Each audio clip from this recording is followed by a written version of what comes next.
Welcome back, everyone. In the last lecture, we focused on the pharmacological effects that are associated with alcohol use.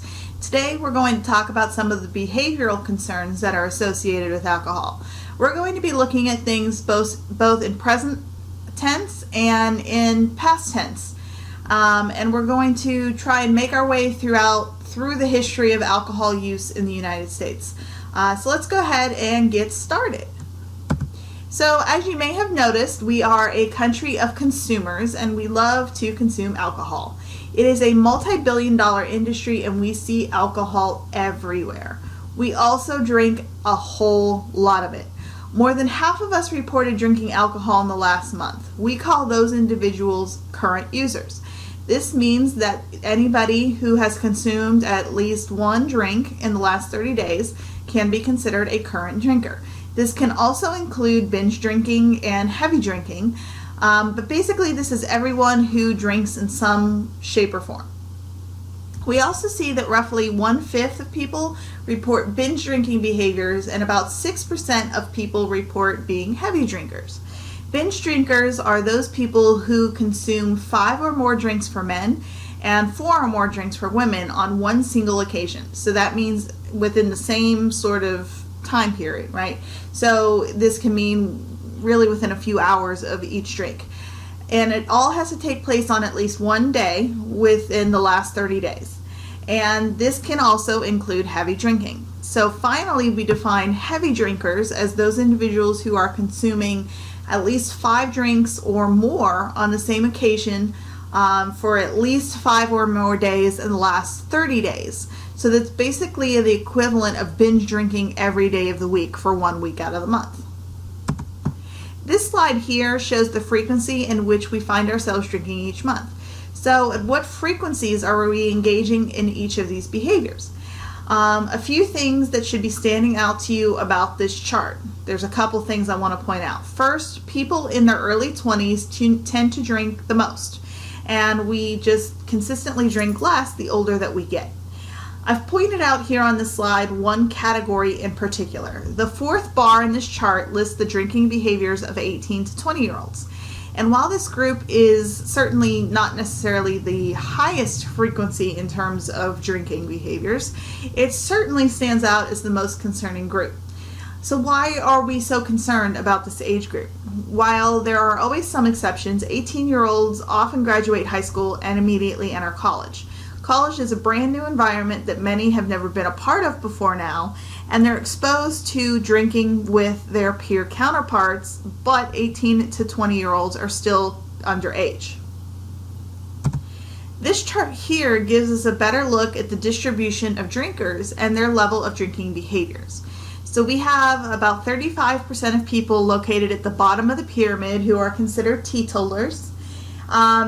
Teetotaling is kind of an antiquated term, but we still use it. It's still relevant. A teetotaler is basically someone who does not drink at all.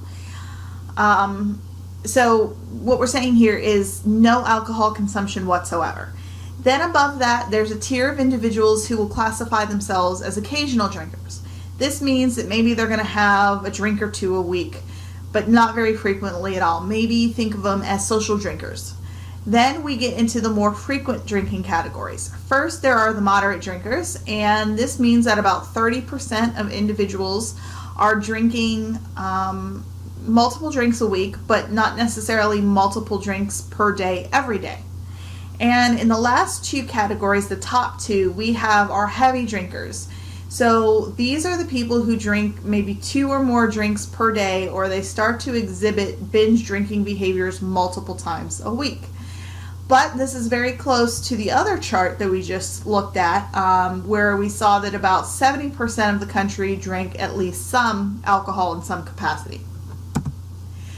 The last 2 slides rather show what we just discussed at the beginning of the lecture, that we're drinking and we're going to continue to drink. But we need to discuss how our drinking really begins in this country. And most of our alcohol trade in the colonial era at least, was very strongly connected to the slave trade. So beginning in colonial America, merchant traders took part in what we call the triangle trade. Traders would take rum that was produced in the colonies down to the African coast and they would trade the rum that they made for slaves. Then the traders would take the slaves to the British West Indies, where they would work on the sugarcane plantations and create molasses, which would then be taken all the way back up to the East Coast to the colonies, where rum would be produced with the molasses that was created in the British West Indies, and the cycle would start all over again. The transatlantic slave trade really operated from the late 16th to the early 19th centuries, and consisted mainly of carrying slaves and cash crops and manufactured goods between West Africa, the Caribbean, and the American colonies. The use of African slaves was fundamental to growing colonial cash crops, which were then sometimes exported to Europe. Obviously, this was just a terrible, horrible practice, but it continued on for decades, and it continued on through the 1860s and through the American Civil War. This was one example of a triangular trade, but sometimes the directionality of the triangle would change. Products that were used for trading, or even the powers that engaged in the trading, might change. Sometimes the cash crops would be taken to Europe and slaves would be purchased from European markets, having already made the trip there from Africa. So you see that there's some slight variation taking place. But colonial taverns were key institutions in promoting alcohol consumption. There was really a tavern for everyone, and you would see a mixture of all the classes that you wouldn't see normally in other areas of town. Here, the farmers could drink in the same establishments as landowners and wealthy gentlemen. It was also the place to drink, as many individuals did not feel it was appropriate to keep alcohol in the home. Taverns were also a place for politicking and for speech making, and they were instrumental in the formation of the United States. When you wanted to gain supporters for the revolution, you went from tavern to tavern and you tried to recruit for your cause. The drunker that people got, the more they supported you, and the more that they were willing to give up money to support your war efforts. But then in the 19th century, we saw a pretty drastic shift. It was no longer an acceptable thing to go drink in taverns. The class divides were sort of present once again, and you didn't really see the lower classes drinking with the upper classes. Instead, you saw the lower classes at the taverns, and the taverns were then frowned upon. They were considered dangerous places that caused men to do terrible things. The upper classes drank at home. If you went to a tavern and you got drunk, you would lose your job, or you would beat your wife, or you would cheat on your wife with a serving maid. And in the early 1800s, that's not considered acceptable behavior, so people started advocating for the total elimination of alcohol. But it wasn't the total elimination of alcohol at first. It was just the elimination of hard liquor. Ale and beer and wine were a large staple of regular life at this point, to the point where the temperance movement supporters didn't want to do away with everything all at once, rather. So instead, what we sort of saw happening was that there was this social movement that then got tied up with religion, and religion changed the message to total abstinence. But in order to have total abstinence, you're going to need a constitutional amendment to nationally outlaw alcohol and go totally dry. So you frequently would see advertisements like this posted everywhere to support the dry vote. If you vote to stay wet, then you're taking money away from this poor mother and you're giving it to the brewer. And just think of these little hungry babies that all these fathers are allowing to starve because they're off spending their paychecks in the bar every week. That was the message that they're trying to get across. And even though there were men who were involved in the temperance movement, it was largely a female-driven campaign. And the women were very adamant about making their homes a better place to live. And that meant no alcohol. So wealthy women in particular were taking up this cause as part of the campaign. So you would see rallies and protests in which women would deny their husbands if they continued to drink. This woman was most commonly known at the time as Mother Hatchet, but her real name was Carrie Nation. And she was an American woman who was, at the time, a very radical member of the temperance movement, which opposed, as we said before, sort of opposed the use of alcohol or the consumption of alcohol on a complete level even before the advent of prohibition went through. And Mother Hatchet, she's a very interesting figure for the time because she would go around to alcohol serving establishments, these bars, sometimes restaurants, little taverns and pubs, and she would travel from establishment to establishment with a hatchet, and she would go around destroying the alcohol that would be found in these bars. And again, at the time, a very outspoken woman in an era in which women should not be very outspoken. And Carrie Nation also had large concerns about the use of tight clothing for women. You can see here that Carrie's dress is a little bit looser in comparison to the women that you saw on the previous slide. In fact, Carrie Nation actually refused to wear a corset, and she urged other women not to wear them because of the harmful effects that they had on females' vital organs. So again, another very progressive position to take at this time. And she described herself, quote, as a bulldog running along at the feet of Jesus, barking at what he doesn't like, end quote. And mainly she's talking about alcohol here. So she's pulling in this sort of divine ordination, if you will, to promote temperance by destroying bars with her hatchet. Again, just a very interesting figure for the time. And as I talked a few slides ago, in order to make the entire country dry, there needed to be a constitutional amendment that is ratified across the United States. And since alcohol is regulated by the federal government because it's taxed, a nationwide blanket ban needed a constitutional amendment in order to go into effect. So in 1919, the final state that was needed to pass the Volstead Act ratified it, and therefore the 18th Amendment goes into effect. Prohibition would start taking place at the beginning of the next year in 1920. And the closer that they got to ratification, the more panicked people became. People started to prepare for the nation going dry, and they did so in a number of ways. First, they would buy as much liquor as they could get their hands on before the law went into effect. Second, they start to create your own alcohol, right? And we know this as bootlegging and stilling. Then, after I created the alcohol that I meant to sell, I'd have to drive it somewhere before the law enforcement could catch me. Did you know, and some of you probably have already known this, but fun fact for those of you who don't know this, what sport was developed as a result of bootlegging practices? It's NASCAR. Just a fun fact for you all. So finally, in addition to all these other things, people are starting to create these clandestine bars in which people would go drink, and we call them speakeasies. Speakeasies normally had very false fronts. So you would go to a dry cleaner, for instance, and for all intents and purposes, it was a dry cleaner. At the front of the store, it actually had a dry cleaning function. However, if you knew the right thing to say, they would let you through the back and take you to the bar that was located at the back of the dry cleaners.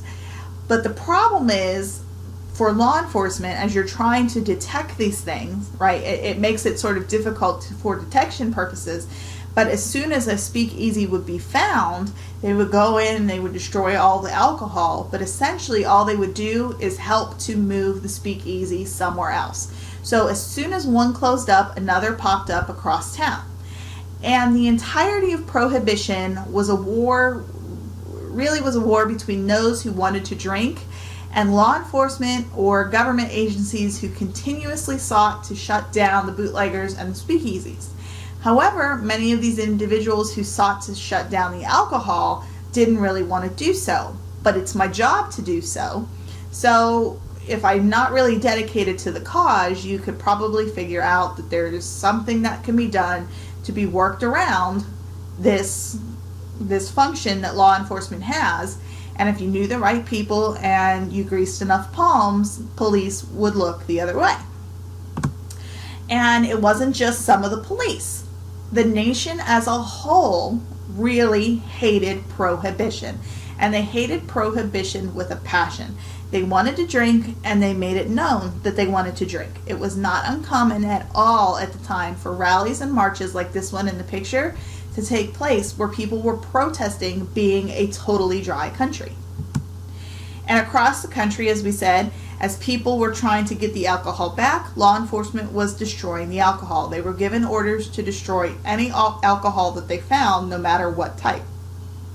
And there really was not the same style of warrant system that we have today. If law enforcement heard about something happening, they quickly raided and destroyed any alcohol that they found in the establishment. It's very different than what you would do today in terms of law enforcement procedure. So next, I want to point out a few things about this particular picture. What do you notice about who's drinking at this bar?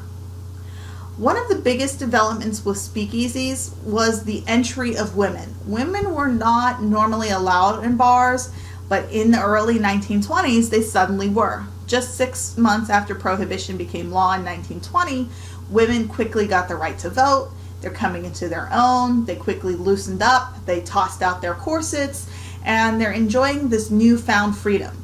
The Jazz Age, as we call it, quickly signified not a total disregard, but we'll say a loosening up of morals, and it was sort of quickly becoming the total opposite of what Prohibition advocated for in the beginning.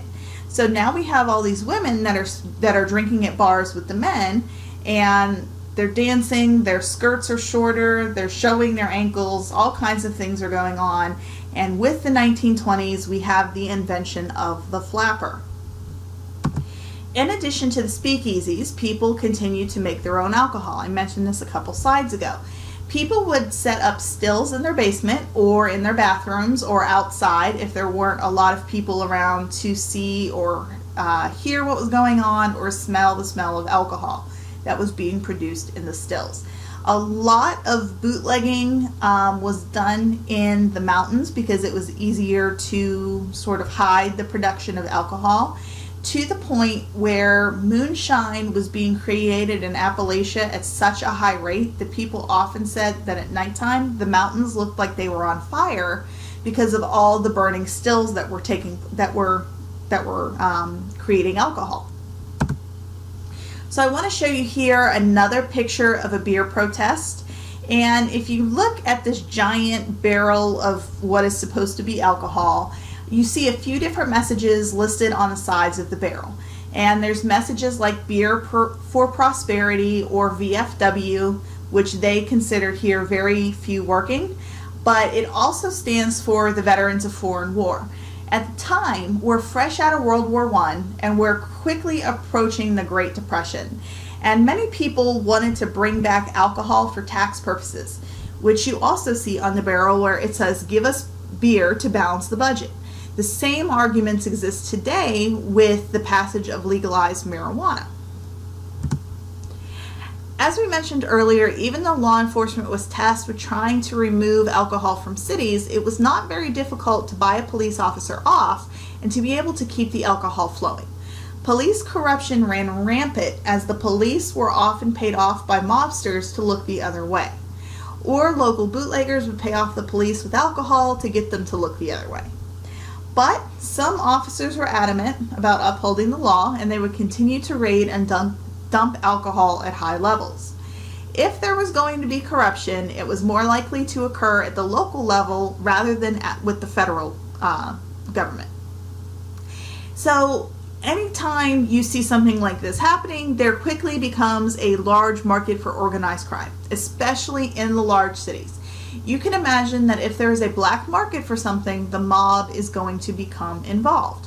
Take Chicago, for example. In 1920, during the height of Prohibition, Al Capone's multi-million-dollar Chicago organization specialized in bootlegging, in prostitution, and in gambling, and they quickly dominated the organized crime scene in that city. And Al Capone, pretty famous gangster, right? He was responsible for many brutal acts of violence that were associated with Prohibition. Mainly, he would put out hits or send his guys to go kill or harm other gangsters. And the most famous of these was the St. Valentine's Day Massacre in 1929, in which he ordered the assassination of seven rivals because they were trying to get in on his alcohol, the selling of alcohol in Chicago. Capone was never indicted for the racketeering or for the 1929 St. Valentine's Day Massacre murders, but he was finally brought to justice for income tax evasion in 1931 and went to prison for a few years as a result. The other large part of the black market was the demand for alcohol that came from many immigrants. Alcohol plays a large role in many European cultures, and much of Chicago and other large East Coast cities like New York or Boston or Pittsburgh were full of European immigrants who were so used to drinking in their home countries that they wanted to continue once they were in the United States and did not believe that prohibition as a law should exist. So they keep drinking, and some of them are even making alcohol. They would sell it to the mob, who would then continue to bootleg it and send it to the speakeasies. So we have a large group of immigrants themselves that want to drink, and then we have the children of immigrants who are becoming an adult and they want to drink. So it was not an unusual occurrence for many European and Eastern European cultures to continue drinking, even though it was outlawed here in the United States by prohibition. Eventually, prohibition was overturned, and as we make our way into World War II, we need the money to support the war effort, so we overturned prohibition, started making money from the tax revenue, and we've never looked back. We keep drinking, some of us more than others, and when we're talking about addiction, we have to acknowledge that alcoholism is a disease. There is both a psychological and physical element to the disease. So there's a mental illness and there is a physical illness that occurs as well. Either way, it is medically recognized and diagnosable. Normally, it's diagnosable when there's some level of impairment that takes place after drinking for a consistent period of time. All types of addiction are viewed as a disease, but alcohol is defined separately because historically it was always done that way.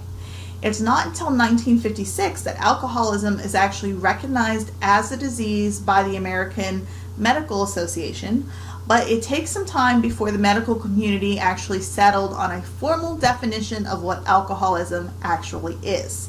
Some of the issues centered on the time in which you became an alcoholic. So how is it diagnosed? Typically, we're screened for alcoholism during doctor's appointments. Have you been to the doctor lately? Have they asked you any questions about how many drinks you consume in 1 week? Is your drinking causing any issues at home or at work? Generally, your doctor is looking for anything that sort of is sending up a red flag for him or her.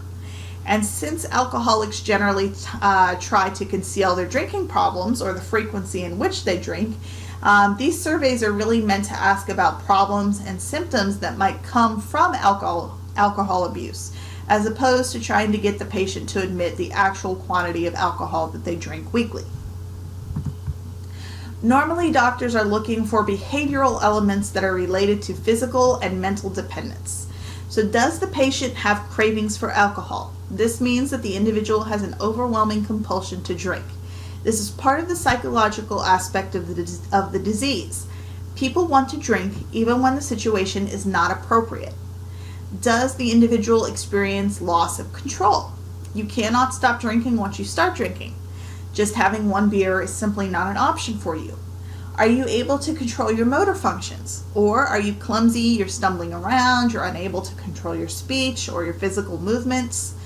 What about a physical dependence? Will you go into withdrawal if you stop drinking? And then finally, how is the patient's tolerance level? How much alcohol do you actually need to drink before you can catch a buzz? These are all things that doctors are looking for in order to be able to diagnose somebody with alcoholism. One of the biggest problems with alcoholism and other types of substance dependence is the possibility for relapse. We often call it falling off the wagon. And this is sort of one of the biggest judgments that people have towards alcoholics. We just expect them to be strong enough on the first go to quit and be successful in quitting, cold turkey. But it's not that simple.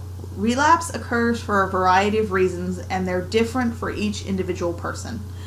One of which is the desire to delay withdrawal. That's one of the reasons why people relapse so often. Withdrawal from alcohol can be a nasty business, but it's not commonly fatal. It is still possible to die from the withdrawal, but it's less common than for other drugs. Many individuals experiencing alcohol withdrawal experience delirium tremens, more commonly known as the DTs.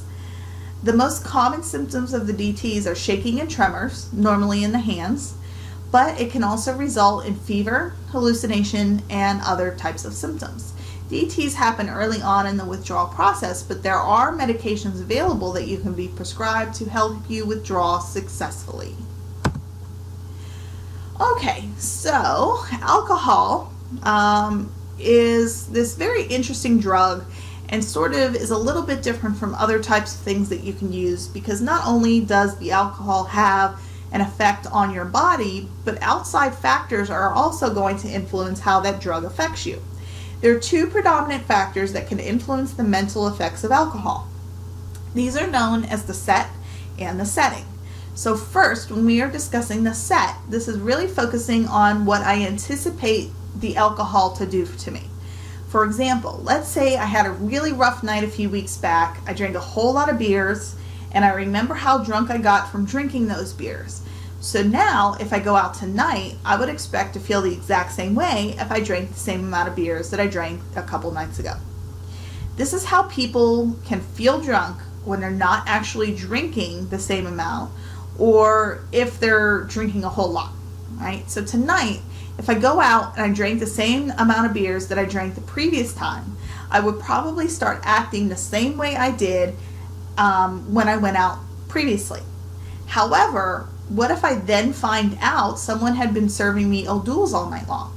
I still feel pretty intoxicated because that's what I anticipate to happen. I drank 5 beers, but that's the mental element of it. There's no alcohol in O'Doul's, so pharmacologically, I cannot be drunk. This is the set at work. You also have to take the setting into account. So let's go back to our beer situation that we just discussed. We have 2 people, and they have each consumed 5 beers tonight. One person drank them alone in their quiet house. The other person drank those same 5 beers while they were out with friends at happy hour. Everything else being the same about these 2 individuals, which one do you think would feel more intoxicated? The likely answer is going to be the person at happy hour. The context of the environment in which you are drinking will either increase or decrease these feelings of intoxication. Noisy places with a lot of music or a lot of people talking, will make you feel more intoxicated than if you are at home drinking by yourself in a quiet space. You behave the way the environment dictates that you should behave. Let me say that again. You behave the way the environment dictates that you should behave.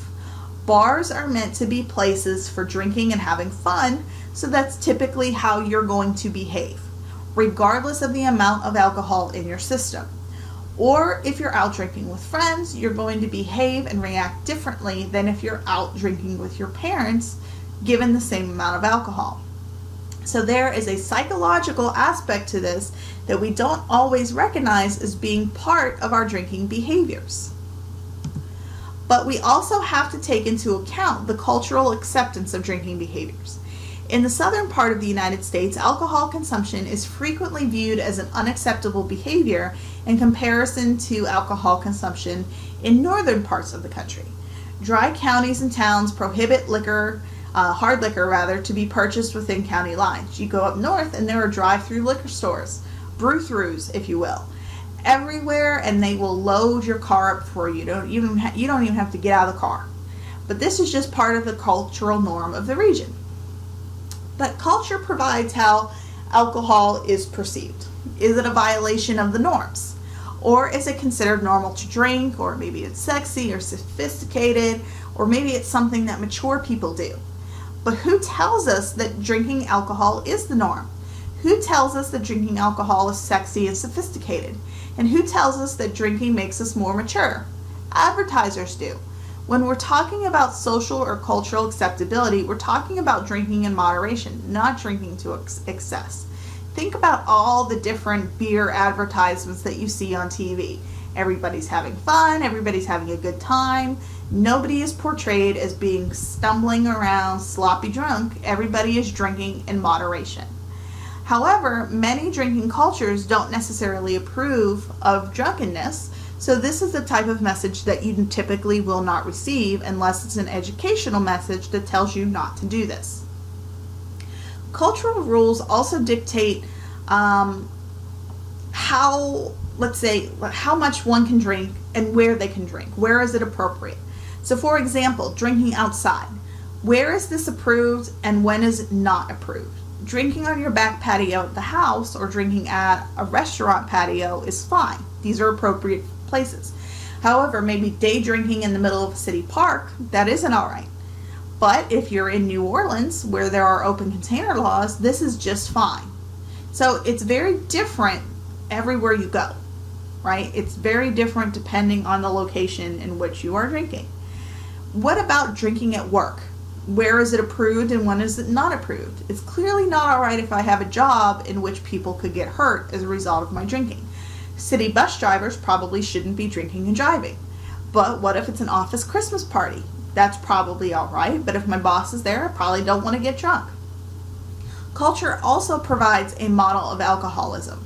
Is it defined as a disease? In the United States, yes, it is. It's formally defined as a disease. But if you ask individuals, they might have a very different answer for you, especially if that answer is rooted in religious reasoning. And finally, culture also provides attitudes and stereotypes that are regarding drinking behaviors. Without being offensive, what kind of stereotypes do we typically associate with heavy drinkers? Normally, they're people who struggle at work, they can't seem to hold a job down, maybe they're violent at home, they're struggling to keep their relationships together, they might be homeless, etc. We all know the different things that are associated with heavy drinking. And all of these things are real possibilities, but think about how these individuals are portrayed on TV and in movies. Do these things sound familiar at all to you? The biggest cultural discussion surrounding alcohol, it really needs to focus on college environments. When young adults go to college, we know that they are often there for more than just the education that it provides, especially if that student attends a large university with a successful athletic program and a large Greek presence. But many young adults haven't figured out the idea of drinking in moderation yet. And that's where binge drinking comes into play. We see that almost half of our college drinkers are binge drinking, and from the number of drinks that they're consuming per week, it might be that they're having them all on one day a week in which they binge, meaning they go to class all week and then they party and they binge on Friday and Saturday. It's unlikely that college students are having one drink each night after a long day of lecture. In addition to alcohol consumption, we also see that university students drink and smoke, either tobacco or marijuana. The frequency of marijuana use will continue to increase, especially as we continue to move closer and closer to total recreational use across the country. But on the flip side, a lot of campuses are going to a completely smoke-free or tobacco-free campus. The problem is when you have a tobacco-free campus, it becomes very difficult to enforce this rule. People are still smoking where they want to, and but they might be, a little bit more selective in the time or the location in which they smoke. Plus, there are often more important things for university police to deal with than checking on the smokers and making sure they're not smoking where they're not allowed to. To put into perspective exactly how much alcohol college students drink every year, we see that they're collectively drinking about 4 billion cans of beer annually, which equates to 430 million gallons of alcohol annually. But how much alcohol is 430 million gallons? Do you remember what the book said about how much alcohol this would equate to? It's about enough for every single college and university in the United States to fill an Olympic-sized swimming pool. Not one pool for every single college or university. They each get their own pool of alcohol. That is an absurd amount of alcohol. But this clearly doesn't take place on all college campuses, especially if your school is a commuter school or it's just maybe a junior college or a community school. Some universities are leading the charge, and that will depend on whether or not they're a wet or dry campus. So what does it mean to have a wet or dry campus? Wet campuses allow for alcohol use in certain circumstances. and typically it's restricted to certain areas of the campus. So this means that on football Saturday, you can tailgate on campus, but you can only tailgate on certain sections of the school grounds. This also allows for on-campus bars or pubs that require 21 and up entry only. Normally, these bars have about a 2-drink limit, very different thing, 2-drink limit, and do not allow for outdoor consumption. On the flip side, dry campuses prohibit alcohol except for university-sponsored events in which students are not attending. So this means charity functions, special meetings, fundraisers, stuff like that, certain speakers. Normally, these types of functions only allow alcohol to be present for a specific portion of the evening. And there is no outdoor drinking allowed, and it's limited to a select few buildings on campus like a banquet hall or an auditorium. Every year, a list of the top 10 party schools are released by Forbes magazine, and while 2015 is a couple years old at this point, I wanted to show you this top 10 list because something stands out when you look at these schools. These are all Division I schools, and they all have fantastic educational programs, but they also have something in common which set them apart from UC Santa Barbara. UC Santa Barbara, you'll notice on the screen, has been singled out and is in white where all the other schools are in yellow. So what do you think UC Santa Barbara, why do they stand out in comparison to the other schools? Any ideas? Think about some of these really big names: Iowa Hawkeyes and the West Virginia Mountaineers and the Penn State Nittany Lions and the Florida Gators. These are all schools that have really big football programs. And UC Santa Barbara is the only school on this list that does not have a Division I football program. You can see why the big schools are the party schools. If there's no tailgating, it's pretty hard to get on this list, unless you happen to live in Central California. This picture is, this is a very interesting topic. This is a picture of the annual Florida-Georgia football game that's held annually in Jacksonville. And the game is so popular and the rivalry between the two schools is so strong that they actually have to hold it at a neutral site. For years, they would go back and forth to the different schools, 1 year in Florida, 1 year in Georgia, but after a while they decided to just have it at a neutral site in Jacksonville, which just happens to be the Jacksonville Jaguars football stadium. This stadium is not on any college campus, so the wet-dry campus rules do not apply to this game. It's such a wild weekend, and there is so much drinking that occurs that the game has earned the reputation of being the world's largest outdoor cocktail party. When you have large outdoor events like this and you combine it with a bunch of young adults who do not know how to drink in moderation yet, what you end up with is a bunch of people that have alcohol poisoning, and it's in Jacksonville in the early fall, so it's still really hot. So you have dangers of heat stroke and dehydration. The more alcohol you drink, the more dehydrated you get.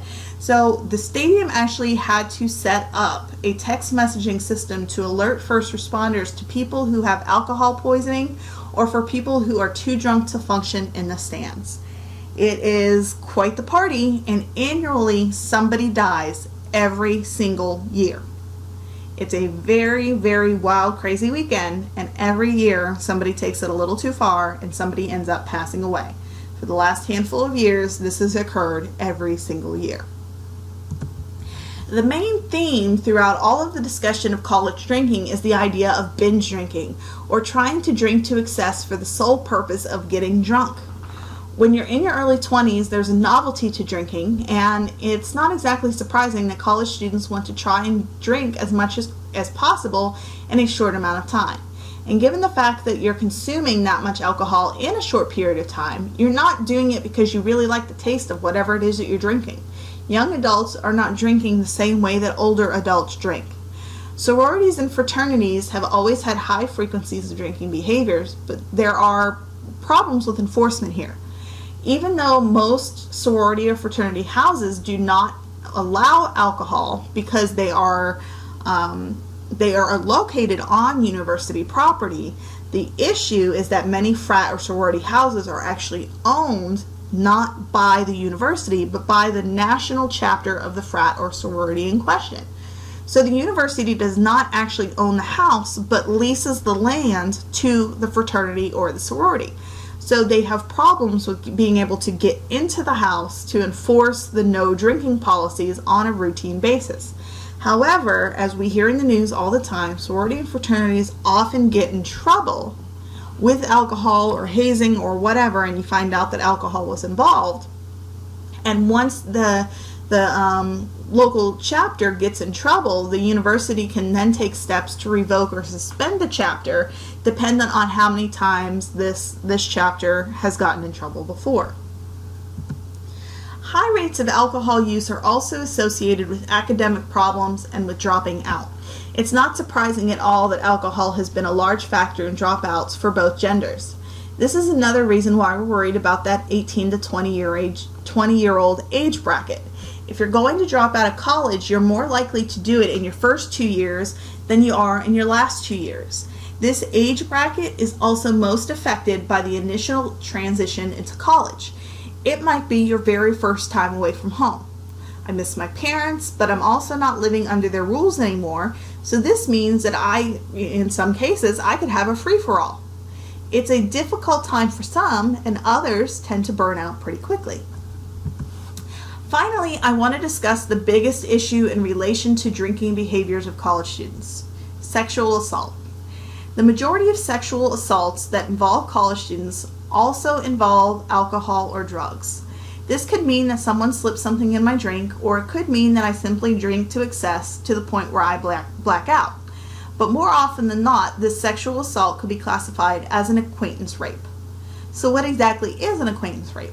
Normally, this means that there's some kind of pre-existing relationship between the offender or the victim. We might not be best friends, but this might be somebody who's in my class or is a friend of my friend. But I know this person in some way, so this is not a stranger. But don't get acquaintance rape and date rape confused. Date rape can be considered an acquaintance rape, but acquaintance rape does not always mean date rape. In 1985, Mary Koss defined the term after conducting research on the sexual assault of college students. In those findings, Koss realized that there was a significant increase in the amount of college students, namely women, who were waking up from blackouts and they realized that they had had sex the night before, but they didn't remember having sex the night before. They, at the time, may have written it off as just a really bad one-night stand, but they didn't realize that they were raped because there was no physical force involved. But anytime somebody who is unable to provide consent to engage in sexual activity of any kind, because they're blackout drunk, for instance, or they had been slipped something in their drink, this is considered sexual assault and something that college students are most affected by. So, this concludes our 2-chapter discussion of alcohol in terms of both the pharmacological and the behavioral effects of alcohol consumption. Not only does alcohol affect our bodies in the short and long term, but it also affects the way that we engage with other people and in the environments that we find ourselves drinking in. It's not always the actual alcohol that influences our behaviors, but where we are drinking and who we're drinking with. Thanks for reviewing all of this information with me, guys. If you have any questions at all, please let me know. And if not, then I will see you next time. Thanks, everybody. Bye.